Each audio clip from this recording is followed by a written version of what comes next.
Hello friends, welcome back to my channel Arta queen kitchen. আপনাদের সকলকে জানাই স্বাগত। বন্ধুরা, কাঁচা আলু দিয়ে মুখরোচক কিছু স্ন্যাক্স খেতে চাইলে ঝটপট সন্ধ্যেবেলায় এই রেসিপিটি ঝটপট বানিয়ে নিতে পারেন। তার জন্য আমি প্রথমেই নিয়ে নিয়েছি একটা মিডিয়াম সাইজের একটা কাঁচা আলু, ছোটো ছোটো টুকরো করে কেটে ধুয়ে পরিষ্কার করে নিয়েছি। এবার নিয়ে নেব একটা পেঁয়াজ কুচি আর একটা মিডিয়াম সাইজের টমেটো কুচি, 2 টুকরো নিয়ে নেব আদা, একটা নিয়ে নেব বড় লাল লঙ্কা। বন্ধুরা, এবার সমস্ত উপকরণগুলো একসাথে পেস্ট বানিয়ে নেব। তো বন্ধুরা, দেখতেই পাচ্ছেন আমি সুন্দর একটি পেস্ট বানিয়ে নিয়েছি। এবার একটা ওভেনের উপরে কড়া বসিয়ে 1 চামচের মতো তেল দিয়ে দেব গোটা জিরে, কালো জিরে আর দিয়ে দেব সাদা তিল। কয়েকটি কারি পাতা তেলের উপরে দিয়ে 1 মিনিটের মতো সমস্ত উপকরণগুলো ভেজে নেব। বন্ধুরা, ফোড়নগুলো আমি 1 মিনিটের মতো ভেজে নিয়েছি লো ফ্লেমে। এবার দিয়ে দেব যে পেস্টটা করে রেখেছিলাম কাঁচা আলুর, সেটা পুরোটাই দিয়ে দেব। এবার এর মধ্যে দিয়ে দেব 1/2 চামচের মতো লঙ্কা গুঁড়ো আর লবণ দিয়ে ভালোভাবে 1-2 মিনিটের মতো মিডিয়াম ফ্লেমে ভেজে নেব। বন্ধুরা, গ্যাসের ফ্লেমটা মিডিয়ামে রেখে 1-2 মিনিটের মতো আমি নেড়েচেড়ে নিয়েছি। এবার দিয়ে দেব 1 কাপ পরিমাণ জল।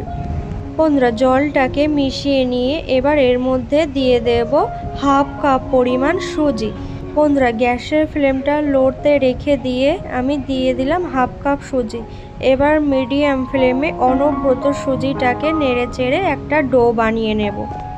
বন্ধুরা, গ্যাসের ফ্লেমটা মিডিয়ামে রেখে অনবরত নাড়তে নাড়তে দেখবেন সুজিটা ডোয়ের মতো হয়ে আসছে আর কড়ার গা থেকে ছেড়ে দিচ্ছে। ওরকম অবস্থায় তুলে নিয়ে একটি পাত্রে নিয়ে নেব। এবার একটু ঠান্ডা করে নিয়ে আমি ডোটাকে ভালোভাবে মেখে নেব। বন্ধুরা, ডোটাকে মেখে নিয়ে অল্প কিছুটা পরিমাণ হাতে নিয়ে এইভাবে বলের মতো করে 2 হাতের ওপরে চাপ দিয়ে একটা শেপ করে নেব। আপনারা চাইলে আপনাদের মন পছন্দ মতন কোনো একটা শেপ দিয়ে দিতে পারেন। আমি এইভাবেই রেডি করে নিলাম। একই পদ্ধতিতে বাকিগুলো একইভাবে রেডি করে নিলাম। এবার ওভেনের ওপরে কিছুটা পরিমাণ তেল গরম করে নিয়ে কাঁচা আলু আর সুজির এই স্ন্যাক্সগুলো আমি তেলের ওপরে ছেড়ে ভেজে নেব। বন্ধুরা, গ্যাসের ফ্লেমটা মিডিয়ামে রেখে উল্টে পাল্টে খুব সুন্দর করে ভেজে নেব।